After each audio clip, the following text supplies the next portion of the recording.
السلام علیکم میری یوٹیوب فیملی۔ آج کی کہانی ہے، آج اس کی شادی تھی۔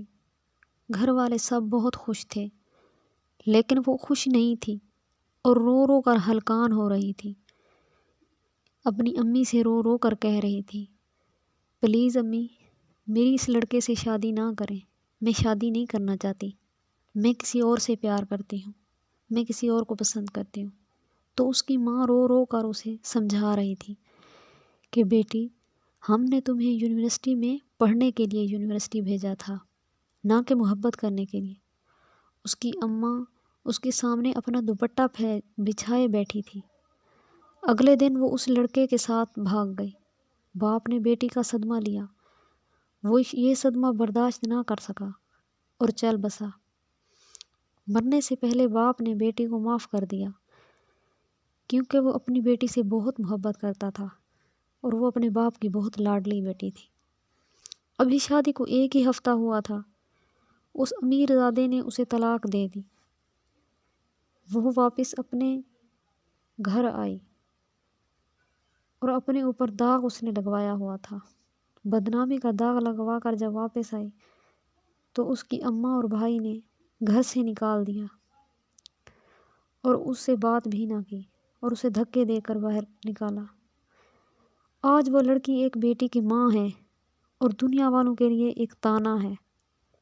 سب اس کو نفرت کی نگاہ سے دیکھتے ہیں۔ لوگ اس سے اس کے شوہر کا پوچھتے ہیں اور بیٹی سے باپ کا پوچھتے ہیں، لیکن ان کے پاس کوئی جواب نہیں ہوتا۔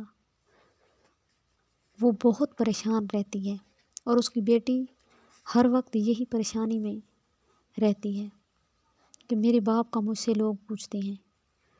کبھی آپ نے سوچا ہے کہ جس ماں نے آپ کو 9 مہینے پیٹ کے اندر رکھا ہو، اس نے اتنی تکلیف برداشت کی، اس نے اتنے لاڈ اور ناز سے آپ کو پالا، آپ کی ہر خواہش پوری کی، آپ کو رانی بنا کر رکھا۔ آپ کا باپ جو اتنی تپتی دھوپ میں کام کر کے، محنت کر کے اپنی بیٹی کی خواہشات پوری کرتا ہے، اسے یونیورسٹی میں اچھی تعلیم حاصل کرواتا ہے۔ کیا آپ کے ماں باپ نے آپ کو یہ دن دیکھنے کے لیے پیدا کیا تھا؟ بس مختصر سی بات ہے کہ جس نے اپنے ماں باپ کو ناراض کیا، اس نے اللہ کو ناراض کیا۔ غلطیاں تو سب انسانوں سے ہو جاتی ہیں اور انہیں سدھارا بھی جا سکتا ہے، لیکن ایسی غلطی کبھی مت کیجیے گا جو آپ کے ماں باپ کی بے عزتی اور موت کا سبب بنے۔ میری دعا ہے اللہ پاک ہم سب کو اپنے ماں باپ کا فرما بردار بنائے، آمین۔ میری کہانی اچھی لگے تو اسے ضرور شیئر کریں، کمنٹس میں بتائیں اور سبسکرائب کرنا بالکل بھی نہ بھولیں۔ خدا حافظ۔ پاکستان زندہ باد۔